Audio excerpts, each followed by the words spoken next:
Part 2, which are federal laws that oversee substance abuse treatment specifically.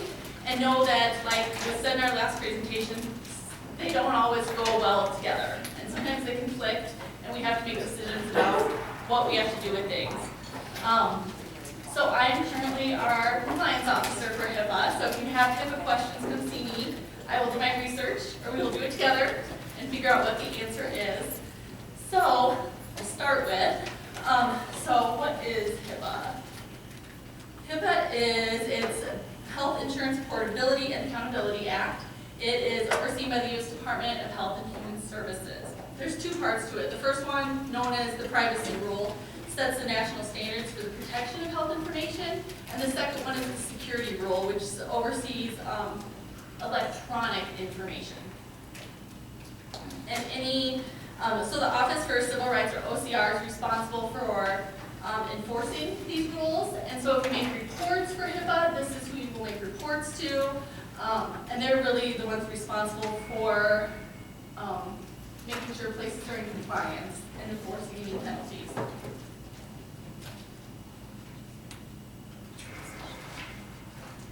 So the privacy rule protects all health information. So PHI is protected health information, and this is anything that's held by us or it's held by our business associates. The HIPAA is the same thing you will see in any healthcare provider. So if you go to doctor's office, dentist, therapist, etc., you will see this there. And it's in any form. So the things that we say, the things we write down, the things we transmit electronically are all covered by HIPAA. PHI is information including demographic data that relates to individuals' past, present, or future, physical, mental health, or condition, provision of health care, and past, present, or future payment for provision of health care. And it's anything that can be reasonably believed to identify the individual, so their name, date of birth, address, social security number, anything that reasonably could identify someone. So this is when a lot of the times when we talk, we email, we'll use client initials, we'll use first names only, where we're not talking full names all the time or anything that identifies people. So we are required to disclose information in two situations. When if the individual signs a release, and they request access to, we could disclose information, or when Health and Human Services is conducting an investigation. So if they ask us for information, that's one of the reasons we should disclose. So we have some permitted uses as well. And in this one we don't always have to disclose, it's really up to each agency. And this is where you'll really tend to see the CFR 42 Part 2 conflict with some things. But this one is, first one's to the individual. So this one is saying that they don't need to sign release of information. We can release information to them.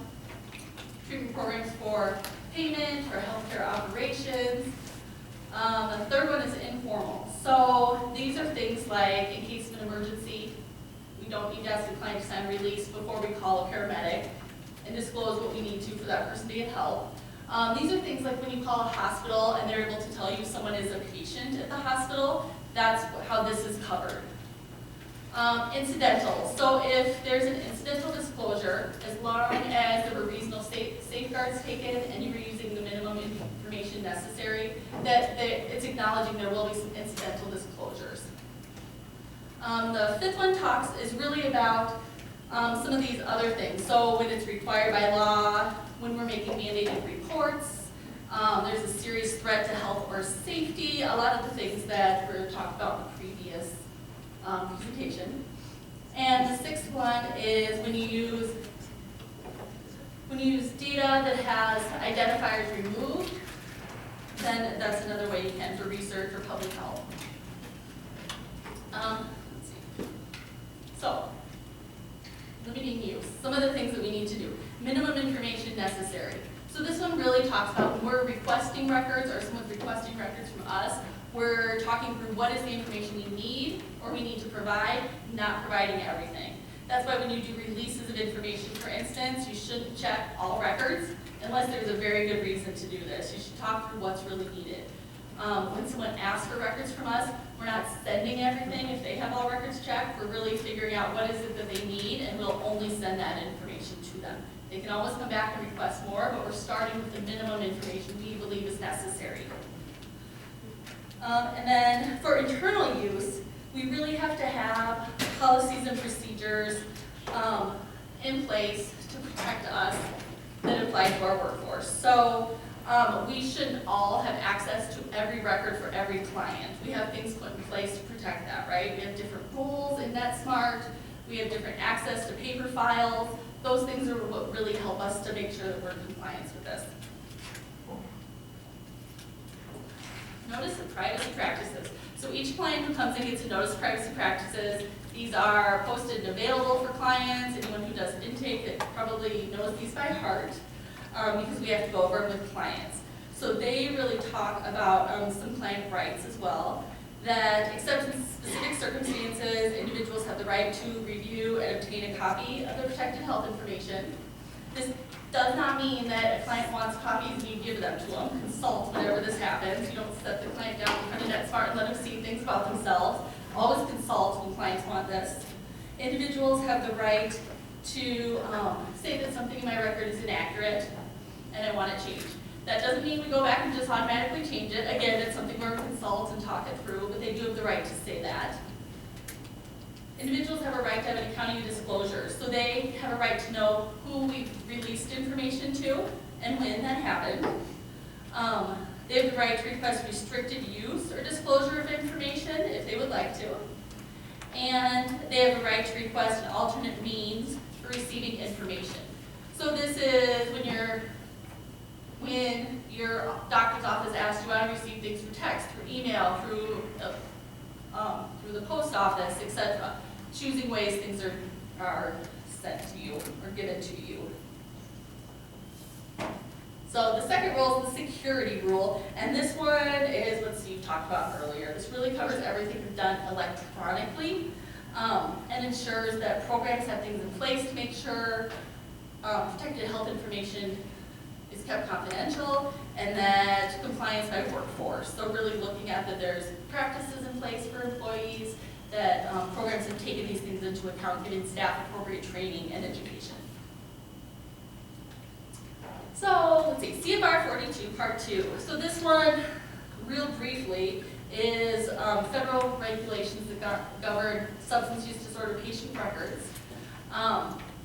There's been some updates to it that went in place in 2017 to balance that need for sharing information across agencies and with other providers while looking at people's rights.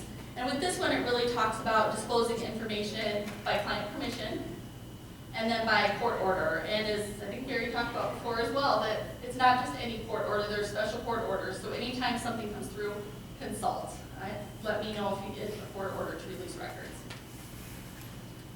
And then confidentiality reminders. So some common things I talk about is be aware of your surroundings when discussing client information. I think it's really easy for all of us to get to a place where we just see our coworker in the hall and think, I gotta tell you this really quickly about what happened with the client. But we always have to be aware of what we're at, where we're at, and know that people overhear bits of our conversation sometimes and put a whole lot of meaning to it that was not there necessarily. So just be really aware of conversations we're having behind closed doors, that we turn on sound machines, that we do things, we make sure if we have office with windows, our windows aren't open when we're discussing client information, that we're really doing everything we can to be aware that someone could overhear us at any time. When you're doing things like faxing, you're sending emails, you're confirming email addresses, that you are encrypting emails when you send them when they do contain client information. We should be leaving client information on our desk, on our computers when other people are in our office, that we have to be really aware of that, which can be tricky because people have a habit of just popping in our offices, want to ask us something quick. So the best bet is to always make sure you only have out what you need for what you're working on, so that when someone comes in, you can quickly flip something over, turn off your computer, whatever you need to do just to make sure someone's sitting there isn't reading everything that you have up. Let's see, shredding confidential information. So every office has a shredder, shred it. Be aware of information you share with others outside of Wayside. So it can be a real small community sometimes, and things that we think we're saying that no one's going to recognize the person, someone might. So be very aware of what you're talking about.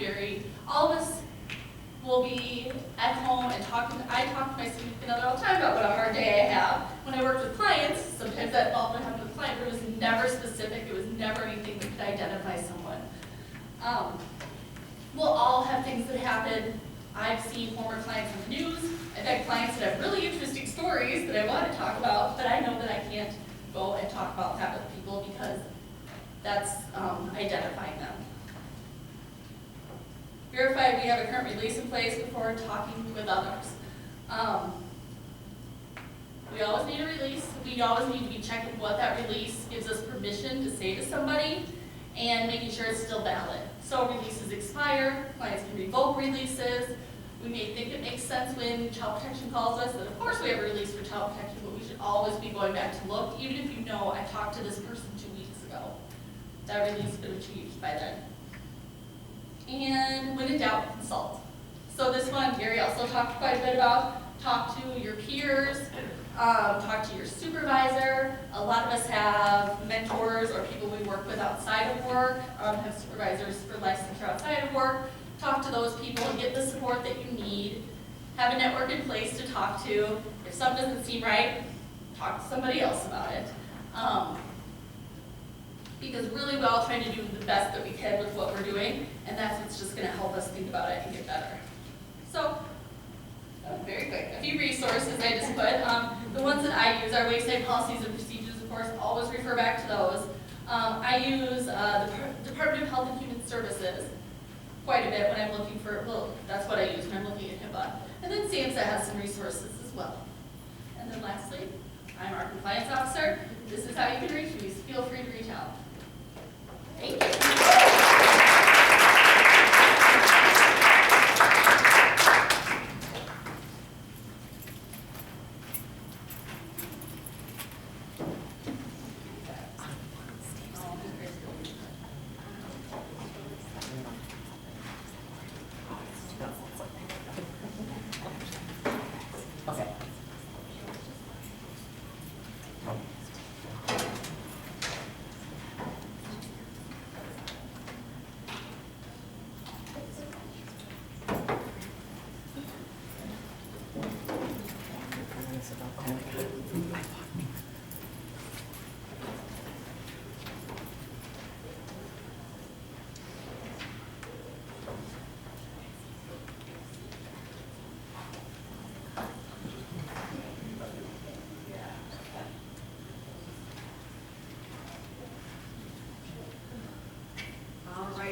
I'm Tam. Nice to see you guys.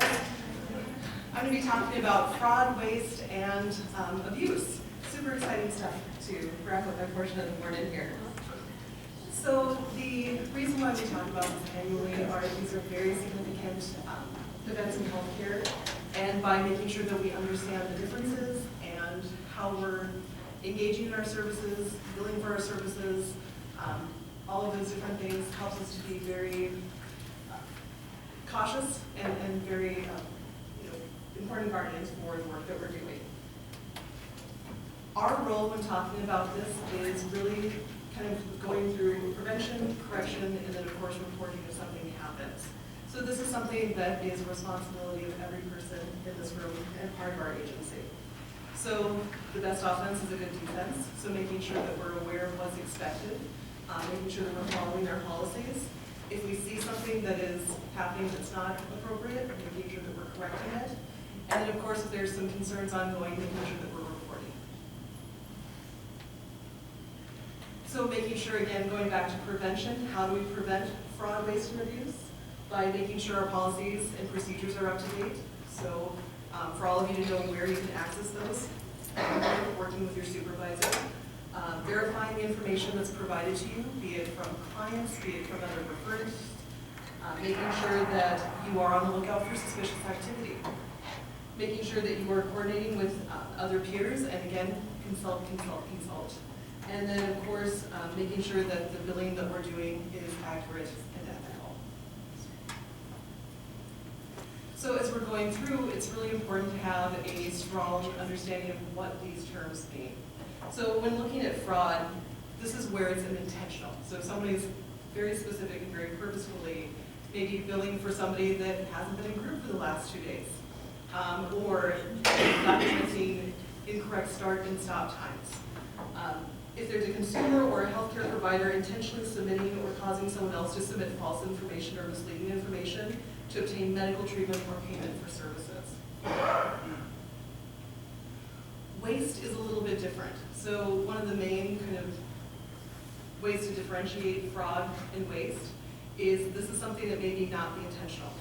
So some really kind of simple ways that may be more practical for us would be if we have somebody that's doing fairly well and maybe ready to step down to that next level of service, but we're like, we're gonna hold on for a couple more weeks rather than moving them along. We're billing for services that aren't medically necessary. That would be an example of waste. And abuse can sometimes be very similar to waste. Those are a little more closely related. So it can be that we just really like this client and they're such good group members, we want to keep them around a little bit longer, continuing to build that way, making sure that we are being very intentional in the work that we're doing, but being cautious that we're not keeping somebody longer than what they need to. That we're not, again, charging for additional services or providing things that are not medically necessary. And the primary differences are intent and knowledge, like we talked about. Fraud is more intentional, seeking to get additional dollars versus waste and abuse, which may be done not through a purposeful or intentional, but still have kind of the same effect. When we're looking at who in the healthcare system could potentially engage in fraud, waste, or abuse, all of the individuals up on the screen can. So providers, members, pharmacies, manufacturers, employees of healthcare entities, really there's a potential at every single level, which is why we have to be very good stewards of the services and the care that we provide. Some examples of fraud, waste, and abuse.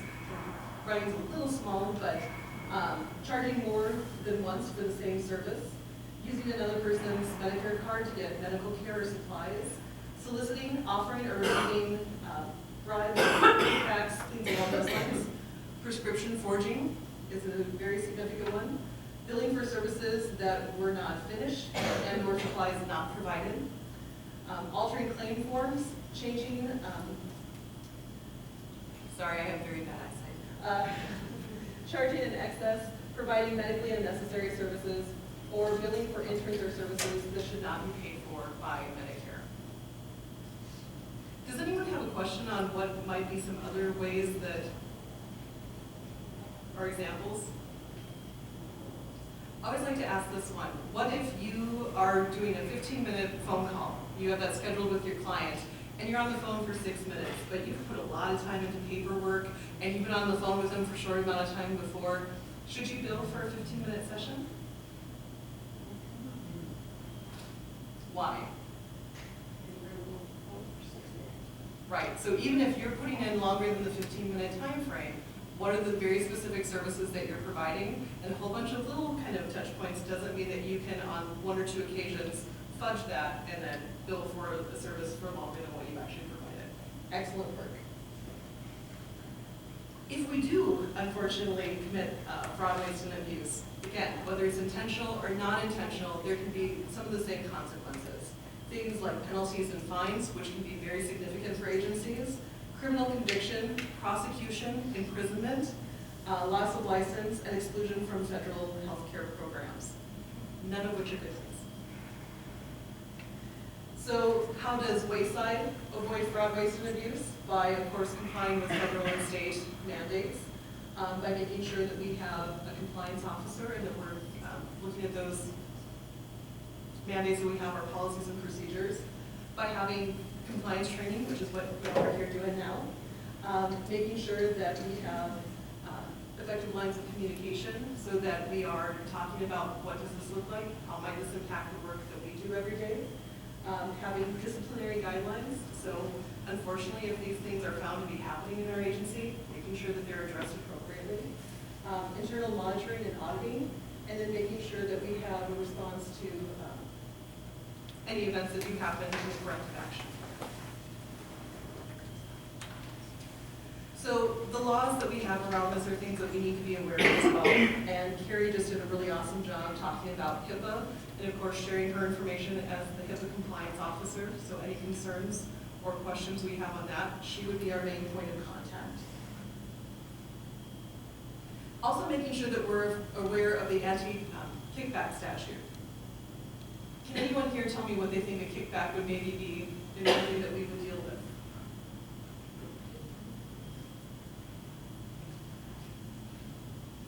Referrals for payment or services. Right, and so, you know, while you would go, hey, I'll give you $100 if you can send me 10 clients, right? Most people would go, probably not really great practice. If you have an agency that refers to you frequently and it comes holiday time and you're like, I'm gonna bake you a special basket of cookies. Or I'm down on census, so I'm gonna go bake you a special basket of cookies and I'm going to, you know, ask you to engage with us. Could that technically be a kickback? Even if they're just cookies, right? So really being intentional with what are the relationships that we have, what are the assumed and very intentional practices that we're engaging with our referrals and with clients, very important.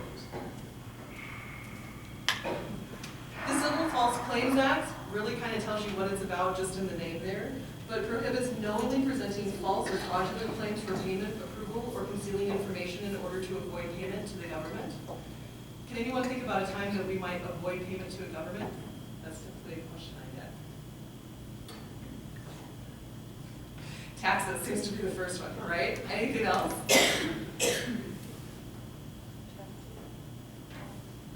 I thought I heard something in the back. Okay, so it could be something like taxes, but let's say that you find out somebody in your agency maybe was kind of fudging who was in group, who wasn't in group, and you need to do a payback. You're like, well, if we just don't report that, then we don't have to pay the funds back, but don't do that again, right? Not an okay thing to do. So because we want to be aware of that, we want to make sure that we're on top of it, we're preventing it, we're correcting it if it does happen, because sometimes accidents happen.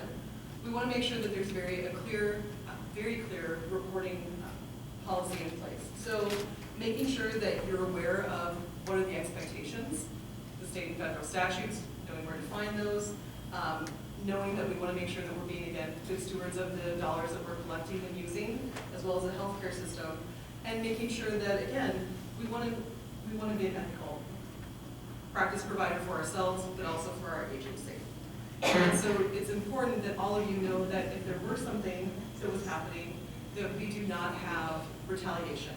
And so making sure that, again, you're being an excellent steward of the services and processes and procedures that we have. Making sure that you're sharing that with your supervisor, making sure that you're having those conversations and getting pointed to the right direction in the agency. If you were wanting to report, you would come and speak with, if it's HIPAA, Carrie is going to be your first point of contact. Your supervisor can be your first point of contact. And then you would also want to make sure that you're talking with either Dan or Ruth. Right, so there's also the 1-800 Medicare line, if you have any other questions on that as well. So with that, making sure that understanding if you do report, here are some of the things that you're going to probably be asked, so making sure that you're prepared. If you have concerns that billing may not be accurately reflecting the services that are being provided, what is an example of that? If you've been instructed to record a service or something different than what is actually being offered, being able to talk about the specifics surrounding that situation. If we have knowledge that the client is doing something fraudulent with their services. So if you have a client that maybe, you know, in the past has had some mobility issues, and they tell you, gee, my grandma really needs a walker, and I've had back issues in the past, so I kind of fudged this with my case manager, and I got a new walker for grandma. That would be something that we want to have a conversation about, right? If you believe that an insurance company or other provider that we work with is doing something fraudulent. So these are all situations that we would want to then make sure that we're reporting and having conversations about. Any questions on fraud, waste, or abuse? All right, thank you guys.